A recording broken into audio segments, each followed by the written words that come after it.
for John.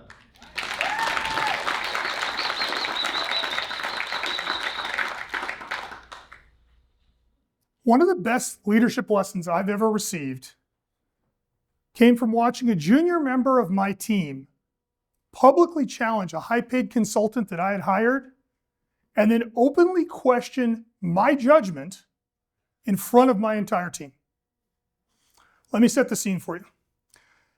I'm the CEO of a business that I started when I was 17 years old. About 10 years back, I decided that I wanted to certify the company to an international quality standard. This is a daunting task for a company our size, and we knew nothing about it. So I did what companies do and hired a high-paid consultant to come in and walk us through the process. Our consultant was a confident, some would say arrogant, man in his 60s who had the swagger of a guy who had been there and done that and was not particularly interested in other people's opinions. On the first day, one of my junior team members named Milena, who was 3 steps below me in the organization, began to ask our consultant questions.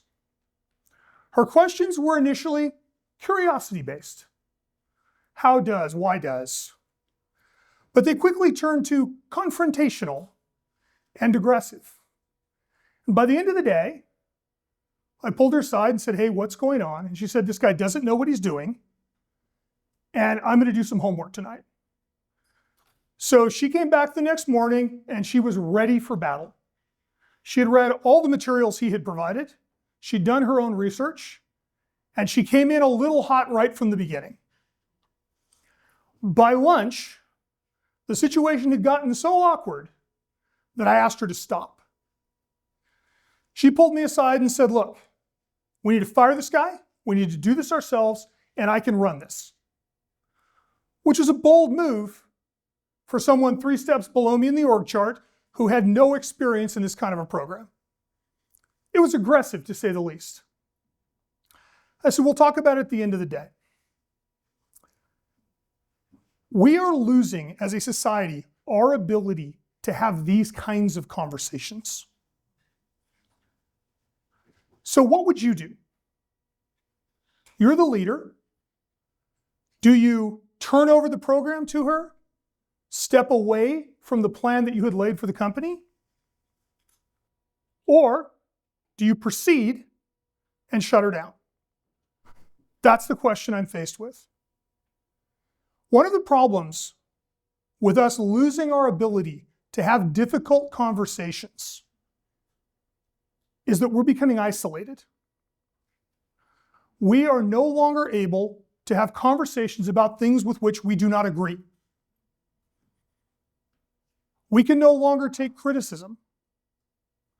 We can no longer give criticism. We end up isolated and screaming at each other. And that's a tragedy, because human beings, since the dawn of time, have used argument to make us better. If we look back in ancient times, what did philosophers do?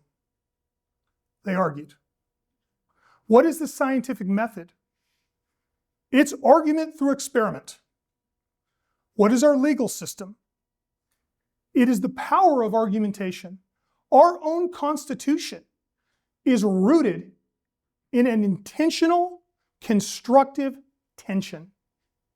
The separation of powers is not efficient. It's a means of making sure that we're going to argue. The founders wanted us to argue. But seemingly, we've lost that ability. Somewhere in the relatively recent past, we've decided that we have a right to be free of criticism. We have a right to be free of argument. And we have a right to circle our wagons and stand in a group that we all agree with and shout at the other side. This is destroying us. And I'm here to start a revolution to change it. When human beings have the ability to sit down together and speak unvarnished truth to one another, they make each other better. They understand one another. They discover each other. And the loss of this ability is hurting us, not just in business, not just in leadership, in society. So like I said, it's time for us to start a revolution. It is time for us to start disagreeing more effectively. You may ask, where did you get this idea? Well, for the past 40 years, I've had the privilege of working with some of the world's most elite law enforcement and military special operations groups. The people who protect us from terrorists, active shooters, hostage takers. My job is protecting them. And as a result, I spend a great deal of time with teams, immersed in them. And as a young business leader, I realized these were very effective leaders who could make me a better leader. And I started paying attention to their culture, and I started paying attention to their practices. And one of the things that they taught me, I would like to share with you today.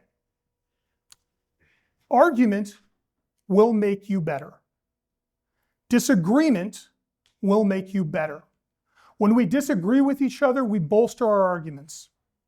When people speak truth to power, we prevent ourselves from making mistakes.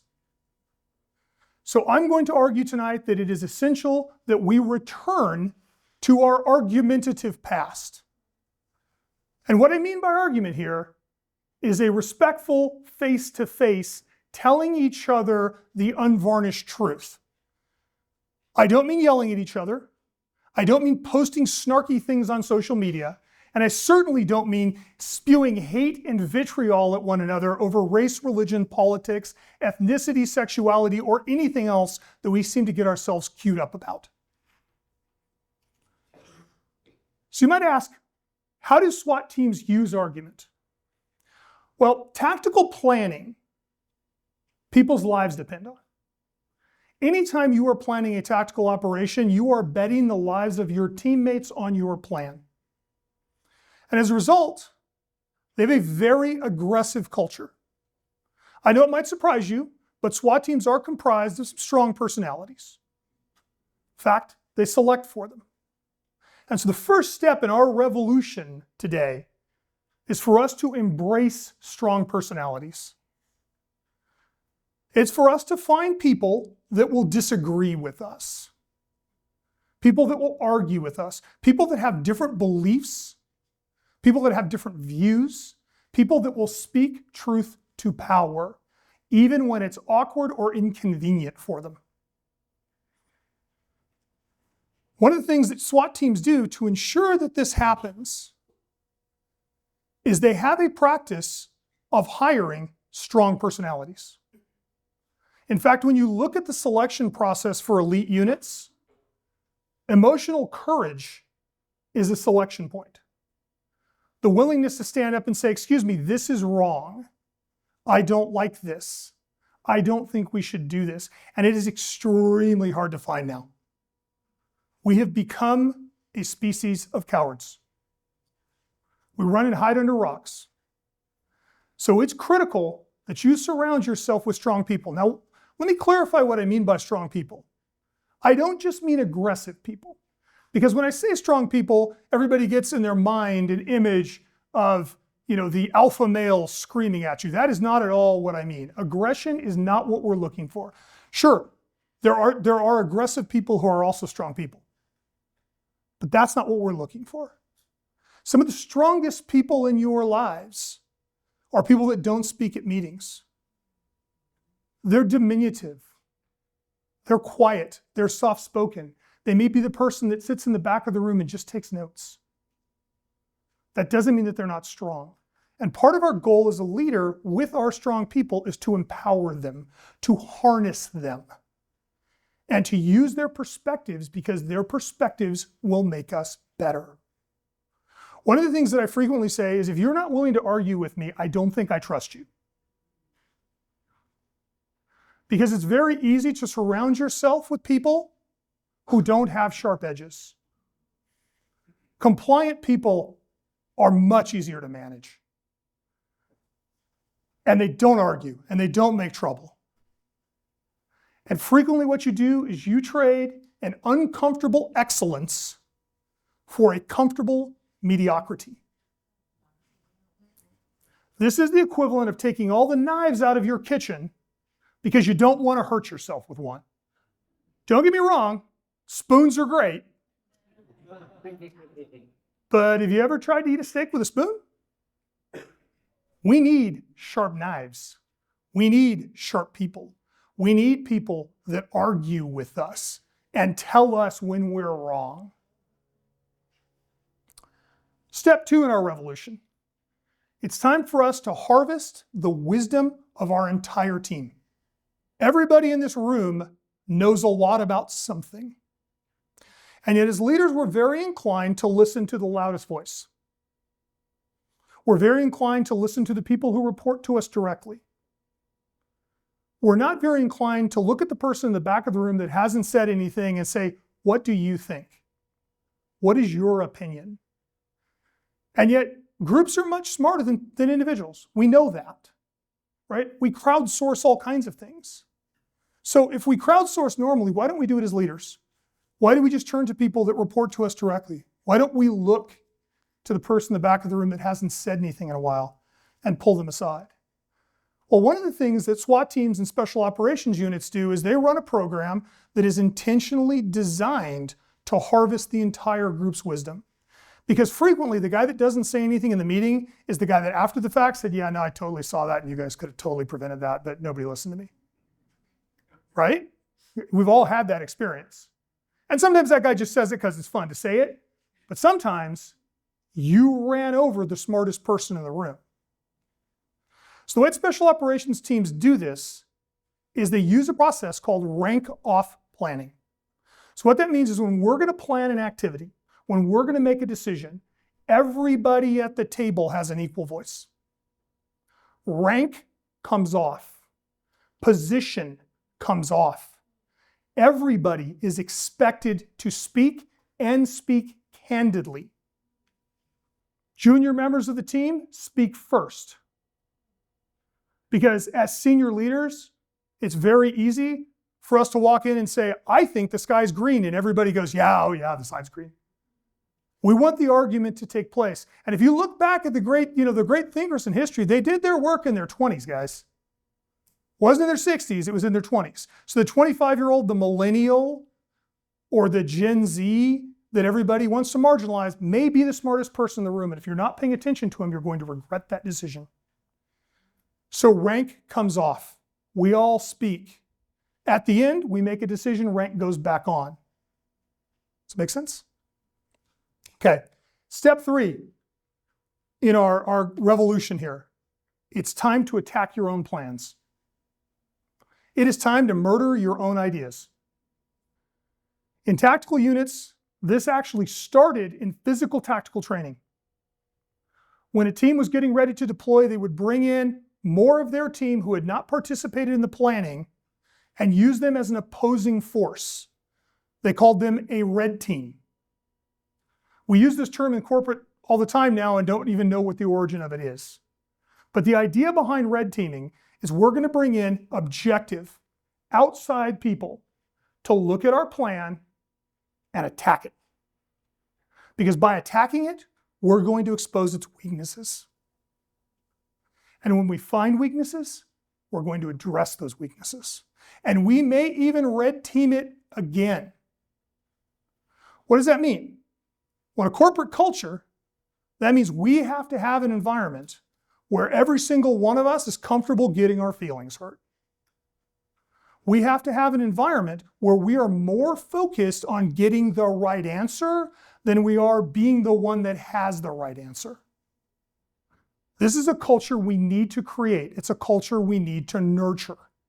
And it's not an easy culture, right? As the CEO of a business who runs a team full of tigers, I will tell you that they bite me on a regular basis and it hurts every time it happens. And I'm profoundly grateful every time it happens. Because when it does, it prevents me from screwing something up. It's about the team having the right answer. And the way we get there is through red teaming. So you're probably wondering what happened to Milena. I'll admit, it took me a minute. Here's somebody who's 3 steps below me in the organization that has no experience with what we're talking about, openly questioning my judgment in front of the team. And my ego and pride swelled up in the back of my head and said, you should just shut her down. But I didn't, because that was exactly the culture we wanted to create. Those were the people I wanted working with me. Right? This was what I saw playing out with all of the teams we worked with. And this was one of those moments where it's like, well, how bad do you want it? How committed to this course of action are you, Mr. Becker? And I got to admit, it took a minute. But in the end, she was right. I had picked the wrong consultant. And she was also right that we could do this. So that night, after we let go of the consultant, we sat down and had a spirited meeting. Some would call it an argument. We call it spirited. And we made the decision to fire the consultant, do the program ourselves, and put Milena in charge of it. Great decision. She took us through the whole process, and we ended up with a much better program than we ever would have expected that we would. She also earned a 2-step promotion in our organization. She became a director reporting directly to me, which she still does today. And she still periodically saves me from myself. If I had shut her down, which would have been a very easy thing to do. Nope, we're not doing that. That would have been the end of it. If I had shut her down, we not only would have made a mistake on that program, I would have silenced one of the strongest voices in my organization. And in the process, I would have committed myself to making numerous mistakes in the years that followed that I otherwise would not have expected to make. So my challenge to you is tomorrow when you walk into school, church, work, your house, look for those strong people. Look for the ones that are passionate, the ones with emotional courage, the ones that will argue with you. Empower them. Give them the opportunity to speak truth to you and control your emotions so that they can. Give them the ability to be strong. Harness the wisdom of your entire group and murder your own ideas. Because if you give them the opportunity to, those people may turn you from a spoon into a knife. Thank you.